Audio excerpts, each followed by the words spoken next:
Welcome to Supernatural Japan. I'm your host, Kevin O'Shea, and today we journey to one of the most haunting landscapes in all of Japan. A place where history, tragedy, and the earth itself seem to breathe with restless energy. This is Mount Unzen in Nagasaki Prefecture, home to the infamous Unzen Jigoku, or Hell Valley. It's a place of natural wonder, yes, but also of death, faith, and the spirits that refuse to rest. The ground steams, the air reeks of sulfur, and everywhere you walk, you feel that invisible tension between the living and the dead.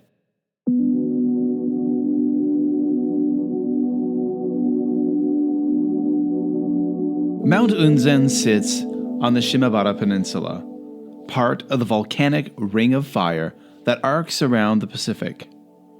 Its landscape shaped by fire and destruction, a place that has erupted again and again over the centuries, constant rebuilding and erasing itself. The town of Unzen Onsen, nestled in the mountain's foothills, is famous today for its healing hot springs.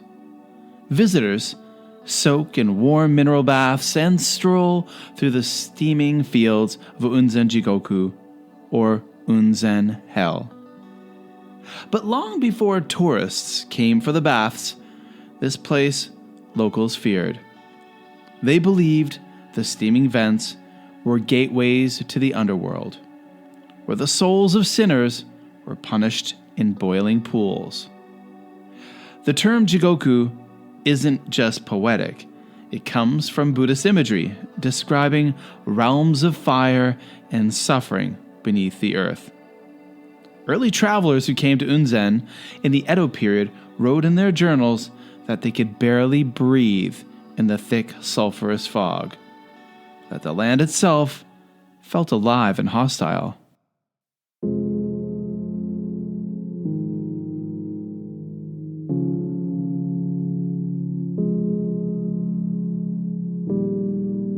But Unzen's reputation for horror isn't just geological. It's human. In the early 1600s, Christianity was spreading rapidly through Kyushu, thanks to Portuguese and Spanish missionaries. The new faith took hold in Nagasaki and nearby Shimabara, attracting converts among peasants and samurai alike. When the Tokugawa shogunate outlawed Christianity, thousands were forced to renounce their beliefs or face torture and execution. At Unzen, the shogun's men saw an opportunity. The hot springs, boiling, deadly, and remote, became instruments of punishment. Between 1627 and 1631, 33 Japanese Christians were executed here. Many were suspended above the sulfur pools, slowly steamed to death. Others had boiling water poured over their bodies. A few were left bound near the vents, the toxic gases suffocating them as the earth hissed beneath their feet. Witnesses described hearing the victims pray as they died, their voices blending with the roar of steam. Today, those who walk through the valley say the mist sometimes carries the sound of soft chanting or faint cries that fade as soon as you try to listen closer. The persecutions at Unzen were part of a much larger story. Not long after, the Shimabara Rebellion erupted, an uprising of peasants and hidden Christians led by a teenage samurai, Amakusa Shiro. The rebellion was crushed. Tens of thousands were killed, and Christianity vanished from public life in Japan for more than 2 centuries. And you may remember we talked about this in an earlier episode of the podcast, where we talked about the Amakusa Rebellion and the hauntings on the Amakusa Islands. Go check that episode out. That was definitely a good one. Now, the area around Unzen became a landscape of silence, a place where religion, death, and the raw power of nature collided. Locals avoided the Hell Valley at night, believing that the spirits of the martyrs haunted the steam vents, still suffering in the afterlife. Even centuries later, when Christianity returned to Japan, believers came to Unzen to pray for those who had died here. They say that sometimes, as they recite prayers, the steam shifts suddenly, forming shapes, almost like faces in the mist. But Unzen's fury didn't end with human cruelty.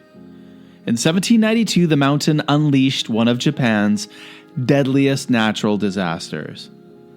After months of small tremors, the volcano erupted violently. The western slope of nearby Mount Mayuyama collapsed, triggering a massive landslide that buried towns and villages. The debris crashed into the sea, causing a tsunami that devastated the opposite coast of Kumamoto Prefecture. Nearly 15,000 people were killed in a single night. The survivors said the earth split open with fire, and the sea glowed red as waves tore through the coast.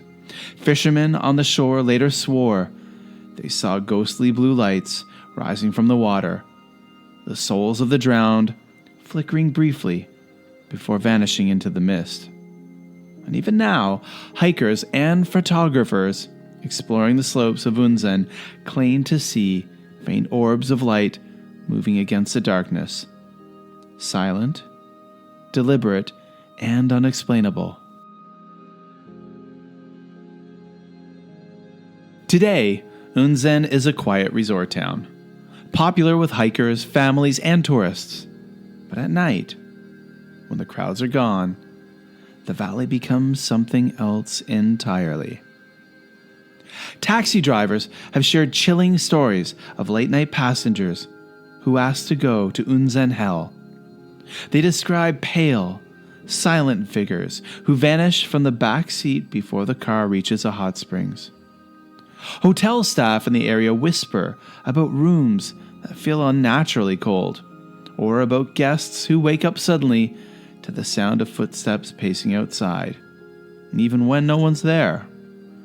And almost every local has a story about a photograph, one taken near the monument of the martyrs, that shows strange faces or shadows in the steam. Scientists might call it pareidolia or lens fog, but to the people of Unzen, it's a reminder that the mountain is alive and that it remembers every soul it has taken. Across Japan, there are other places called jigoku, hells. There's Beppu Jigoku in Oita, Noribetsu Jigoku in Hokkaido, and the hot spring fields of Aso in Kumamoto. All of them share the same uneasy beauty, steaming, bubbling landscapes that feel like the border between worlds. In Buddhism, Jigoku isn't eternal damnation. It's a place of purification, a realm of suffering meant to cleanse souls before rebirth. And that's why these volcanic hells became both places of fear and healing. But Unzen stands apart. Its hell wasn't just a natural metaphor. It became a literal one. It was used to torture the faithful, to silence rebellion, and later it turned on everyone during the eruption of 1792. No wonder locals believe the mountain itself holds grudges. Shinto belief teaches that all things have spirits, even mountains, rivers, and stones. The spirit of Unzen, they say, is ancient and powerful. It's not evil, just immense, unpredictable, and impossible to control. Priests sometimes perform purification rituals near the hot springs, offering sake or rice to the mountain god. They say that if you disrespect Unzen, if you treat its hells as a mere curiosity, it will remember. Tour guides tell stories of visitors who mocked the legends, only to fall ill or suffer strange accidents soon after. It's easy to dismiss these stories as superstition, but when you stand there, surrounded by hissing steam and the smell of sulfur, with the memory of centuries of pain beneath your feet, it's hard not to believe that something lingers. Mount Unzen is a place of contradictions. Beauty and horror, life and death, healing and torment. It's one of Japan's most powerful landscapes, both physically and spiritually. Here, the ghosts aren't just of the dead. They're the memories of everything that's ever happened on this restless mountain. The martyrs, the lost villagers, the hidden Christians, and the countless souls swallowed by fire and water. When you walk through Unzen Jigoku at dusk, and the fog thickens until you can barely see the path ahead, you might feel them, not as monsters or horrors, but as echoes of what the land has seen. Unzen is more than haunted. It's alive, and it remembers. Thanks for listening to Supernatural Japan. If you enjoyed this episode, be sure to follow us on Apple Podcasts, Spotify, or wherever else you listen to podcasts. And if you'd like to help the show grow, please leave a review and a rating. It really makes a difference. Now, to see photos of what Mount Unzen looks like, please follow the podcast Instagram at Supernatural Japan. You can find videos there as well. It's been great to have some new people coming over to the Instagram feed. It's a lot of fun.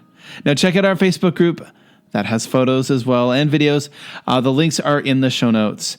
Now I'm myself, Kevin O'Shea. I'm on Blue Sky and X at Mad for Maple, where I post lots of spooky things, but mostly things that aren't spooky, about life in Asia and just a lot of fun stuff. All right, folks. Well, this will be the last episode of Spooky Season. Spooky Season is almost over. November is approaching. And once we hit November, we'll be back to our once-a-week schedule. So please recommend Supernatural Japan to your family, to your friends, to your colleagues, and please repost things on your social media. Now, you can shoot me an email anytime you like over at supernaturaljapan@gmail.com. You can share stories, ideas, anything ever that's happened to you that's been weird or spooky. I'd love to know. Just say hi. You like the show. Now, you can support Supernatural Japan on Buy Me a Coffee with a one-time donation, or you can become a member, and the links are in the show notes. I'm your host, and this has been Supernatural Japan. Join me next time as we explore another world where history and the supernatural intertwine. From the haunted temples, ghostly forests, and the forgotten legends of Japan.